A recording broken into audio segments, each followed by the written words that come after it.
നിയമസഭാ തെരഞ്ഞെടുപ്പ് ഫലം വന്ന് ഒരാഴ്ച പിന്നിടുമ്പോഴും കേരളത്തിൽ ആര് മുഖ്യമന്ത്രിയാകുമെന്ന് തീരുമാനിക്കാനാവാതെ കോൺഗ്രസ് നേതൃത്വം വട്ടം കറങ്ങുകയാണ്. ഗ്രൂപ്പ് പോരിലും അധികാര വടംവലിയിലും പെട്ട് പാർട്ടി വിഷമവൃത്തത്തിൽ അകപ്പെട്ടിരിക്കുകയാണ്. ഹൈക്കമാൻഡ് എന്ന് വിശേഷിപ്പിക്കപ്പെടുന്ന കേന്ദ്ര നേതൃത്വം തീർത്തും അശക്തമായി നോക്കി നിൽക്കുന്ന കാഴ്ചയാണ് ഇപ്പോൾ കേരളം കാണുന്നത്. മുഖ്യമന്ത്രിയെ നിശ്ചയിക്കുന്ന നിർണായക ഘട്ടത്തിൽ പോലും സോണിയാഗാന്ധി ഇതുവരെ വിഷയത്തിൽ ഇടപെട്ടിട്ടില്ല എന്നത് അണികളെ അമ്പരപ്പിക്കുന്നുണ്ട്. രാഹുൽ ഗാന്ധി ആകട്ടെ എല്ലാ ഉത്തരവാദിത്തവും സോണിയയുടെ തലയിൽ വെച്ച് ഒഴിഞ്ഞു മാറുകയാണ്. കഴിഞ്ഞ ദിവസം കോൺഗ്രസ് അധ്യക്ഷൻ മല്ലികാർജുൻ ഖാർഗെ സോണിയാഗാന്ധിയുമായി കൂടിക്കാഴ്ച നടത്തുമെന്ന് പ്രതീക്ഷിച്ചെങ്കിലും അതുണ്ടായില്ല. തെരഞ്ഞെടുപ്പ് നടന്ന മറ്റ് സംസ്ഥാനങ്ങളിലെല്ലാം മുഖ്യമന്ത്രിമാർ സത്യപ്രതിജ്ഞ ചെയ്ത് ഭരണം തുടങ്ങിക്കഴിഞ്ഞു. എന്നാൽ കേരളത്തിൽ മാത്രം ഇപ്പോഴും അനിശ്ചിതത്വം തുടരുന്നു. MLA-മാരുടെ പിന്തുണ ആർക്കാണെന്ന റിപ്പോർട്ടുകളോട് പ്രതികരിക്കാൻ പോലും AICC തയ്യാറാകുന്നില്ല. VD സതീശന് മുൻതൂക്കം ലഭിച്ചെന്ന വാർത്തകളെ പാർട്ടി തള്ളിക്കളയുന്നുണ്ട്. റിപ്പോർട്ടുകൾ വെറും പ്രചാരണം മാത്രമാണെന്നാണ് ഹൈക്കമാൻഡിന്റെ നിലപാട്. കേരളത്തിലെ കലുഷിതമായ രാഷ്ട്രീയ അന്തരീക്ഷം തണുത്ത ശേഷം പ്രഖ്യാപനം നടത്താമെന്ന വിചിത്ര തീരുമാനത്തിലാണ് ഹൈക്കമാൻഡ്.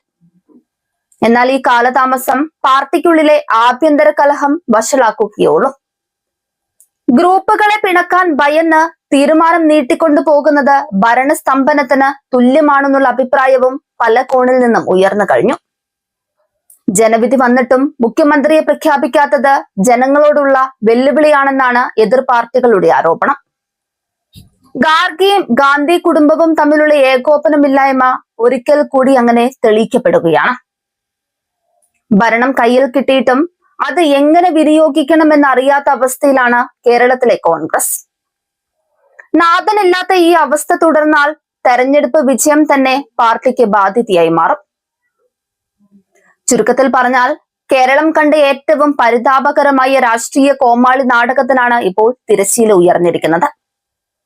ജനങ്ങൾ വോട്ട് ചെയ്തത് ഒരു സുസ്ഥിര ഭരണത്തിനാണെങ്കിൽ കോൺഗ്രസ് അവർക്ക് തിരിച്ചു നൽകുന്നത് അപമാനകരമായ അധികാര വടംവലിയാണ്.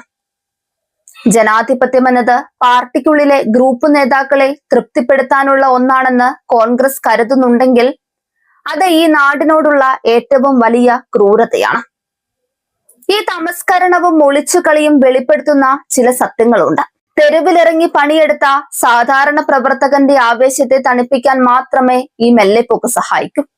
അധികാരത്തിന്റെ മധുരം നുണിയാൻ നേതാക്കൾ തമ്മിലടിക്കുമ്പോൾ അടിത്തട്ടിൽ തകർന്ന് തരിപ്പണമാവുന്നത് വർഷങ്ങളുടെ പാരമ്പര്യമുള്ള പാർട്ടിയാണ്.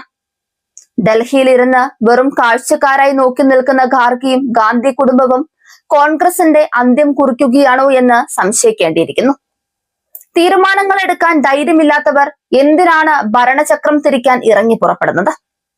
ഒരാഴ്ചയായിട്ടും ഒരു ഭരണത്തലവനെ കണ്ടെത്താൻ കഴിയാത്തവർ എങ്ങനെ 5 വർഷം കേരളത്തെ നയിക്കുമെന്നത് ജനവിധിയെ പരിഹസിക്കലാണ്. ഗ്രൂപ്പ് മാനേജർമാരുടെ ഇംഗിതത്തിന് വഴങ്ങി കേരളത്തിന്റെ ഭാവി വെച്ച് പന്താടുകയാണ് കോൺഗ്രസ്. ഇനിയും പ്രഖ്യാപനം നീളുന്നത് ആത്മഹത്യാപരമാണ്. ഈ തണുപ്പൻ തന്ത്രം പാർട്ടിയെ മരവിപ്പിച്ച് കളയുമെന്ന കാര്യത്തിൽ തർക്കമൊന്നുമില്ല. നാഥനില്ലാ കളരിയായി കോൺഗ്രസ് മാറുമ്പോൾ വിജയം ആഘോഷിക്കുന്ന അണികൾക്ക് പോലും തലയിൽ മുണ്ടിട്ട് നടക്കേണ്ട ഗതികേടാണ് വരുന്നത്.